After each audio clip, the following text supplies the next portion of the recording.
ஆண்டவராய் இயேசு கிறிஸ்துவின் நாமத்தினாலே உங்கள் யாவருக்கும் என்னுடைய அன்பான வாழ்த்துக்களின் நன்றியை நான் தெரிவித்துக் கொள்கிறேன்.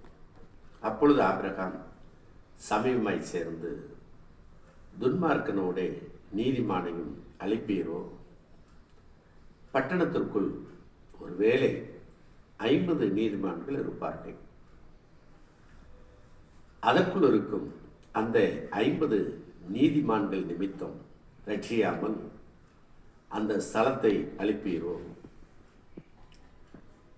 நீதிமானோடு துன்மார்க்கனோடு நீதிமானையும் அழிப்பது உமக்கு தூரமாய் இருப்பதாக, நீதிமானையும் துன்மார்க்கனையும் சமமாய் நடப்பிப்பது உமக்கு தூரமாய் இருப்பதாக. சர்வலோக நியாயாதிபதி நீதி செய்யாதிருப்பாரோ என்று நாம் வாசிக்கிறோம்.